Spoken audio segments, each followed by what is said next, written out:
I'd absolutely love to show you any kind of progress on the router I'm developing from a technological point of view, of course, but the fact of the matter is hardware development is expensive, and I'm talking hundreds of thousands of dollars expensive, which is why before we get to the actual hardware development, the fun stuff, we need to raise some money. Money that exists specifically for purposes like these, and it's called venture capital. So in today's video, let's go over the basics of pitching to investors, how a pitch deck this early in the product's life cycle looks like, and what I said to them during the 6 or so meetings I had in the past couple of weeks. And most importantly, how much money I have already secured up to this point. Hint, it's a 6-figure number. But before we get to any of that, let me first say thank you. None of this would be possible without you, my viewer. Because you click to watch my videos, because you subscribe to my channel, and because you give enormous amounts of feedback, the numbers from my YouTube studio alone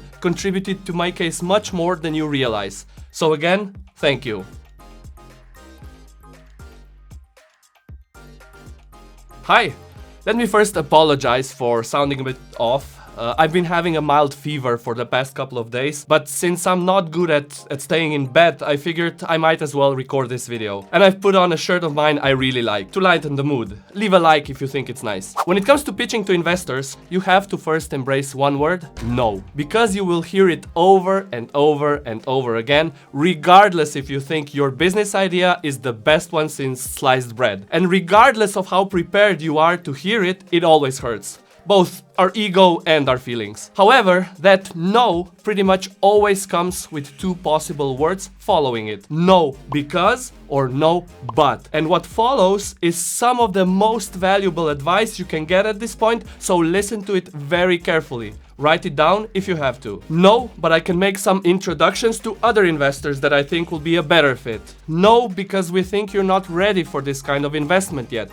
No, because we don't have the sufficient domain knowledge, so we'd be a poor fit. You see where this is going, right? Even if a particular investor isn't interested in investing themselves, in 99% of the cases, they want to help you out regardless and will most likely point you in your next direction or towards the next investor. When we were fundraising for Codable, my previous company, we've probably heard the word no at least 30 times. But each and every no came with some kind of a takeaway we could apply in our next pitch or an introduction to someone who'd potentially be a better fit. Do not disregard the no. And don't take it personally either. For an investor, this is their business, and the primary goal of any business is to make money. And venture funds do it by minimizing the risk and maximizing the returns. And one last thing I should also mention before we continue on to the pitch itself is the fact that it's not a one and done thing. In fact, it'll likely evolve from one pitch meeting to the other, as investors will likely ask or mention something you didn't think of but would make sense to be in the presentation going forward. So you'll of course add it while preparing for your next pitch. I've done 6 or 7 meetings so far, and if I had to guess, my deck has changed at least 30%, not only because of the investors, but also because the subscribers of this channel left me invaluable feedback under my videos, and with this feedback I get to discover what my audience, or should I say potential customers, want. By the way, I don't have a good name for it yet, so please take a second and help me out a bit. I'm not looking for a brand name, but a model name. Imagine that in 5 years we have several different routers on offer. How would this first one be called? I hate boring model numbers like X3C12WG. It has to roll out the tongue like MacBook or ZenBook if you're not a fan of Apple. So if you have any good ideas, just write them in the comments below. Okay, now let's go over the slides one by one and describe what each one is for and how I've done them for my router.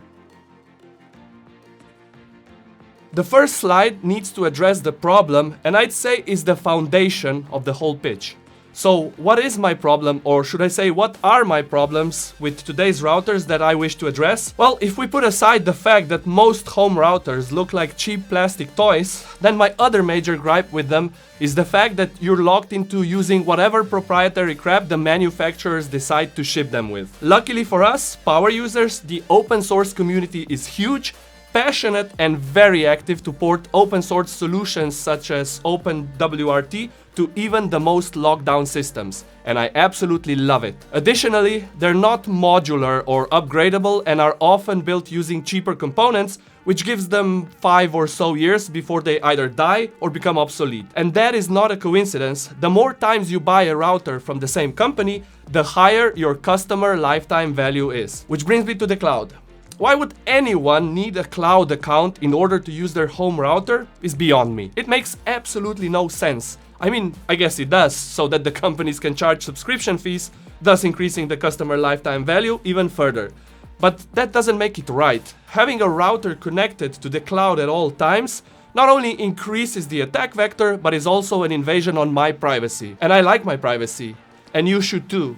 Like your own privacy, not mine. You should only respect mine. And finally, the majority of routers are still gigabit only, but the world, well, at least the more advanced users, are slowly but surely moving to 2.5, 5 or even 10 gigabit home networks. Come to think of it, I do have a surprisingly large amount of issues with today's routers, don't I?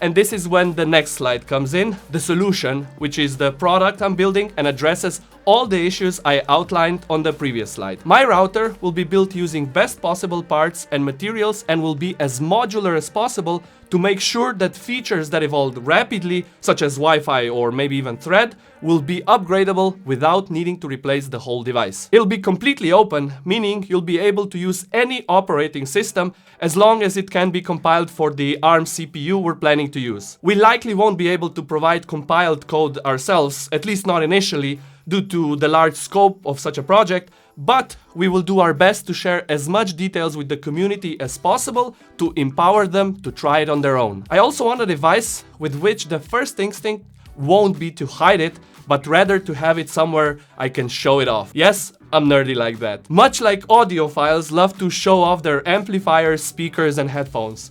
Fun fact, I actually went into an Apple store and asked the guy behind the counter whether I can take some photos of the device I'm working on next to the Apple gear.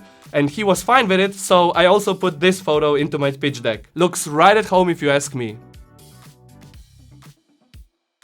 The unique value proposition is simply an answer to the question, why you? What makes you and your product so special that someone can't replicate it easily? What makes you unique? On this slide, I've put this triangle that says openness and transparency, quality and design, and finally, user-centric. By the way, I'll show you a storytelling trick that's been used for ages, and once you know it, you'll start noticing it everywhere, and that's the rule of threes. It's a writing principle that suggests that 3 of something is more effective, impactful, and memorable than other numbers.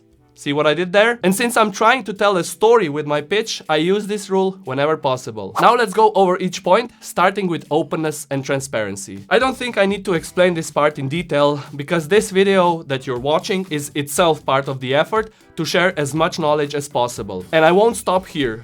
I want the conversation we're having here on YouTube to continue going forward and expand onto other platforms as well, such as GitHub that will hold code repositories that anyone will be able to contribute to or voice their opinion on. You could say I grew up, from a business perspective, in the WordPress ecosystem. And no matter what your opinion of it is, the fact remains that it powers more than 40% of all websites. And the source code is completely free. Anyone can download, modify, and contribute to it to their heart's content. And yet, Automatic, the company behind it, is a multi-billion-dollar company, because it's not about the code, it's about people. And people, for the most part, like and appreciate great design and build quality, which is our next point. I've gotten plenty of comments that you'd rather see the end device being cheaper, even if that means that we have to let the idea of the CNC milled enclosure go. And like I said in my previous video in this series, we'll most likely manufacture 2 versions. One with CNC milled enclosure and the other made from sheet metal, which, spoiler alert, is already being worked on, so make sure you're subscribed when that episode comes out. But regardless of the enclosure, I want the PCB itself to look good as well. Imagine if you popped the hood of a Porsche and the engine inside was dirty, disorganized and made of cheap materials to cut some costs. I bet you'd be pretty disappointed, to say the least. And there's also an additional benefit to picking higher quality parts: longevity. I've recently seen a report that home routers usually last 3 to 5 years, at which point they pretty much become e-waste because they either die or get replaced by newer, more powerful devices. But they don't need to, which is why our router has no wireless capabilities built in. They will be developed later, or in parallel depending on the situation, as an expansion card, so that if you'll want a newer standard sometime in the future, you'll just replace that card. And here's where our user-centric approach comes in. We want even less tech-savvy users to be able to configure the router and their home networks. We want them to have plenty of documentation to replace a certain part, and we want to encourage the community to experiment with our device as much as possible, and then share their findings back with everyone so we can all learn. To me, user experience matters a lot. Despite its somewhat fancy name, business model is basically just a company's plan to making a profit and strives to answer 3 questions. How do we spend money, or rather, what do we spend it on? How do we make money, and who our target market is? We'll need to invest a significant amount of money into development, which means we'll have to hire both hardware and software developers. Let us, for the sake of this exercise, assume 4 engineers will be enough. So 4 salaries. Then we'll also need 2 people in sales and marketing, and in this early stage, they'll also handle customer support and logistics. The type of people we're most interested in the first year are the ones that fit more into the jack of all trades category, and we'll hire specialists later when the company grows. We'll also need to hire an agency that will develop and maintain our e-commerce site, design our branding, and in general worry about our online presence. Furthermore, we also need a lawyer and a good accountant, all of which costs money and we need to account for. And finally, there are the production costs of the devices themselves. We've already done a video on the bill of materials, which I'll link to up here.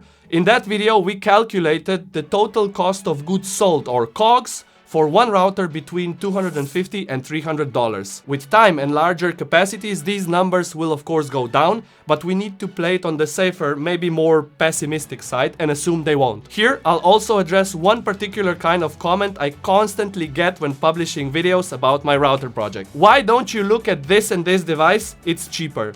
And the answer is simple. I don't want to. Because there will always be manufacturers that are able to make a competing product that's cheaper than yours. And in the race to the bottom, everyone loses. Do you think people at Aston Martin think to themselves, we really should produce cheaper cars? Nope. They keep producing what I consider iconic cars for their target audience, which brings us to the second point in our business model. Who are the people that I think would be interested in purchasing a device like this? Well, people like myself. I'm both a prosumer and a small business owner that would appreciate this kind of networking device in my home lab, both for personal and professional purposes, since, you know, I work from home for the most part. And from what I noticed, not only in this community here on YouTube, but also in my private tech circles, I'm not alone. Which brings us to the next slide. Now that we know what type of person we're gonna sell our router to, it's important that we do our homework regarding how many people like this ideal customer, also known as avatar or persona, exist in the world. One abbreviation that's often used here is TAM, which stands for Total Addressable Market. And it's exactly what it sounds. How many routers would we need to produce if we'd have no competition in the prosumer and entry-level enterprise markets? Obviously, the numbers here are almost incomprehensible, measured in tens of billions annually. And they tend to grow year over year at what's known as a compound annual growth rate, or CAGR. CAGR. In my particular case, depending on the source, our total addressable market for the router alone is anywhere between 4 and 15 billion and is expected to grow at around 5 to 8% per year to almost 20 billion in 2023. Some reports also stretch as far as 40 billion. Just Google home router market size and lose yourself in the mountains of data that different market research companies provide. So yeah, the numbers here are a bit all over the place, but as long as they are in the same order of magnitude, which for the most part they are, it's good enough. What investors need to know at this point is whether the market potential is big enough for them to maximize on their returns. Which in our case, I think it is. I already said it, and I'll say it again. This is the part I suck at the most, not even close. That being said though, the one thing I consider myself relatively good at is making YouTube videos. And it surely seems to be working because I grew from around 1,000 subs to more than 20,000 since I started this series about 3 months ago. But that isn't to say there aren't other channels I want to tap into.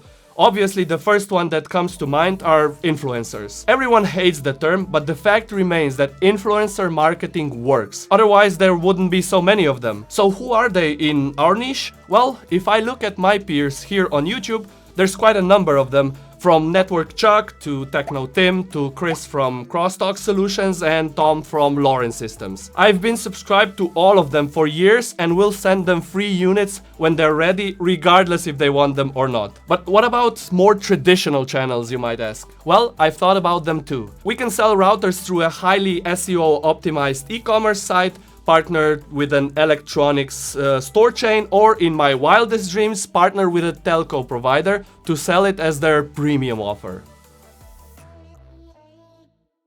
As the name suggests, this slide is all about competition. And if I say Cisco, you'll probably go, yeah, right, this guy is comparing his what's essentially just an idea at this point to a multi-billion-dollar corporation. And to that, I reply with the wisdom that actually one of my former investors gave me when I was fundraising for the first time. Any company that sells a product which a customer can buy instead of yours is your competition. But that, of course, doesn't mean I'll just add, every networking company there is. I'll just list those I'm most familiar with because the shortcomings on their devices are what bothered me enough to start working on this project in the first place. And before I show you the slide with the companies I consider competitors, I should also mention that I'm not trying to talk about any of them.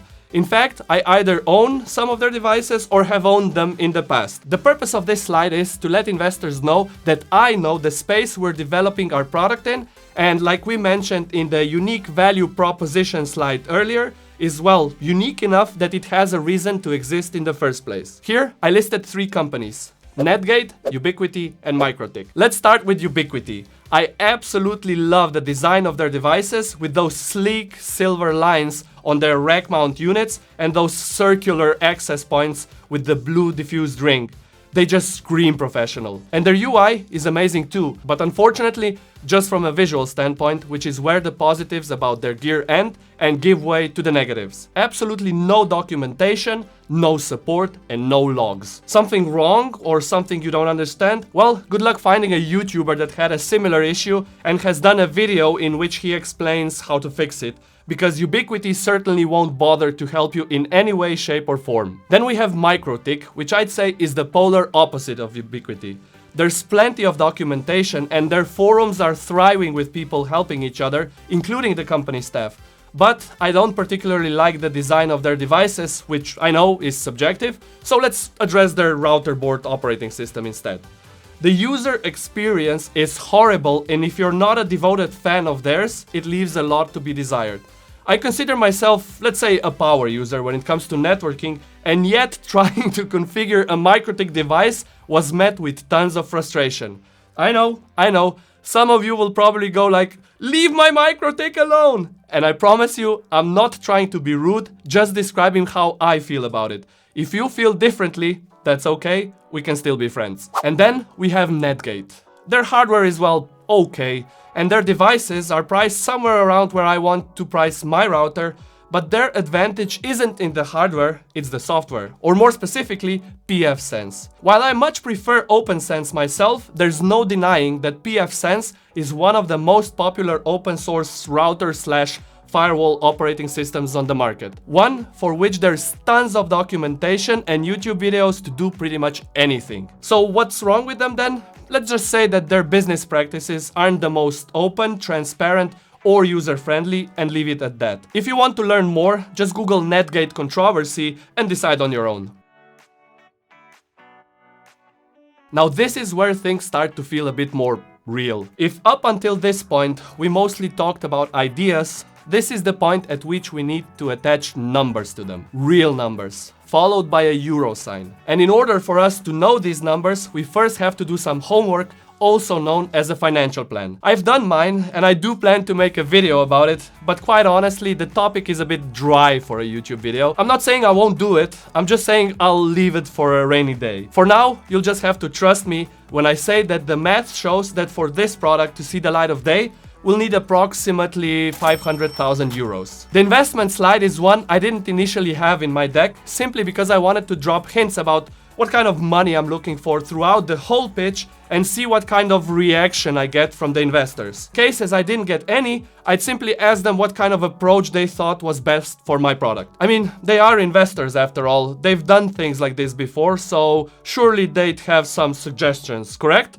Correct. One of the first investors I pitched to suggested we raise around 150k and take this project to Kickstarter. Another said let's raise between 150 and 250k as a pre-seed round. More on what this means in a moment. And finally, one said let's raise 2 to 3 millions and go all in, pedal to the metal. None of these options is better than the other, all are perfectly valid, which is why I added all of them into my pitch deck to see which one works best for the investors that are willing to commit. For me personally, it's the second one. While Kickstarter is the safest bet for the investors, sure, but is also the most risky one for the potential customers, and I'm not a fan of putting that risk on you, my audience. And raising millions from the very start, I'm not a fan of because that comes with insane amounts of pressure. I do happen to perform my best under pressure, but that would likely be too much even for me. Wait, that came out wrong.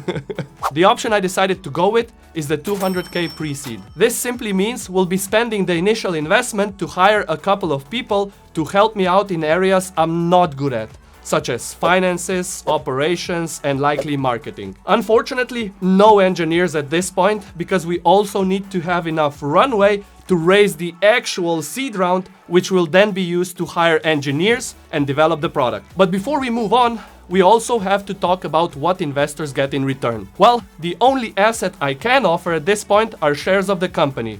How much? Good question. Actually, the most important one, because making the wrong decision at this stage can have grave consequences in the future of the company. Here's what I mean. Let's imagine you have a friend that's super wealthy, doesn't care about the money, and says he'll give you 100k for 1% of the company. This basically means that the two of you have agreed that the company is worth $10 million. And that's perfectly fine, but what if you run off that money before the product is ready? Well, then you need to raise a second round. But what if at this second round, your friend wouldn't want to invest and you'd only be able to find another investor that would give you another 100k for 10%? Well, that would mean that in just a matter of months, the value of your company dropped to 1/10 of its original value. I don't think I need to remind you what happens to companies on the stock market that see those kinds of drops. Now let's look on the opposite side of the investing spectrum, and that is selling too many shares of the company, which compared to the previous example is actually much more common. Imagine selling 30% of your company for whatever amount, then running out before the product is ready and needing a second round. Now, unlike the previous example, we'd have no issues with the value of the company, but chances are we'd need to sell an amount of shares that would put us in the position in which we'd control less than 50% of our own company. I mean, this is not bad in itself, as the investors still have your company's best interests at heart, because if it goes under, they lose their investment. However, since they have the voting majority, they can easily replace you as the CEO with someone they think is better suited for the position, regardless of whether you agree with that or not. But of course, to avoid both of these scenarios, there are best practices regarding how much a company should be valued at the time of the first investment. It depends on a multitude of factors, of course, such as how big the market is, what kind of product we're developing, and how big the team is. But a general rule of thumb is somewhere between $500,000 on the lower end and 2 to 3 million on the upper end of the spectrum. This means that if we agree that what is known as a pre-money value of the company is set to $2 million, then for a $200,000 investment, the investors get 10% of the company. Oh, and before we move on to the next slide, one more thing. All of you can be investors too. I've turned on Super Thanks, which is the little heart-shaped icon below the video. If you click it, you can donate a small amount that will go straight towards the realization of this project. And while I can't give you any shares of the company in return, if and when we launch a website, I'll make sure to have a special page with everyone who participated financially. But don't feel any pressure. I'd rather you enjoy this content completely free. Only give Super Thanks if you really believe in this project. As you can see, no major surprises here. I had a couple of meetings with a company that makes turnkey solutions based on NXP processors, And after we laid out all the requirements, they came back to me with an estimate of 4 to 6 months for the hardware development and another 4 to 6 months for firmware and drivers. This means that once we start, the router will be developed in about 8 months if everything goes according to plan, and roughly a full year if it does not. Now, regardless if we decide to outsource the development or decide to do it in-house, there's a ton of other activities that can and will take place in parallel. First, we can already start testing bandwidth and throughput of our future device, because the CPU manufacturer makes these development boards that pretty much have everything that we need in order to thoroughly test the processor that we're going with. Second, we can start porting some of the most popular open source firewalls such as OpenSense to work with the hardware we'll be using in the final version. And third, we can make lots and lots of YouTube videos about each step of the way, listening to our community giving us feedback, or simply sharing the knowledge in hopes to inspire more people to tinker with our hardware once it comes out. As you can see on my slide, I have laid out all these activities throughout 2024, which means I plan to launch early 2025. Despite the fact it's only me you see on this channel, I'm lucky enough to be surrounded by some amazing people that pretty much help me out in every step of the way. First, there's Grega Smolej, my mentor, who was the director of innovations in a company that makes networking equipment. Imagine the trove of knowledge and information he accumulated over the years and can now help me not to stray away too much from my path. Then there's Boštjan Prosenik, who owns a CNC shop and not only advises me on all things metal, but also provides me with free prototypes. Something that's pretty much unheard of in today's market. I should also mention Aljaž Titorić, who advises me on circuit design and is pretty much up there when it comes to knowledge about electronics. Fun fact, he used to work for ASML, a Dutch company that makes modern lithography machines that make modern CPUs for AMD, Nvidia, and even Intel. And finally, there's you, the viewer. You all are the reason I keep pushing forward and make these videos even when I'm sick. Your likes, subs, but most importantly, positive comments are what gives me enormous amounts of energy, and I promise you there's a lot more videos to come in 2024. Okay, now that you have seen what my pitch looks like, let me share some good news. As of today, 23rd of January 2024, I've received 4 pledges by angel investors totaling at 120,000 euros. I have a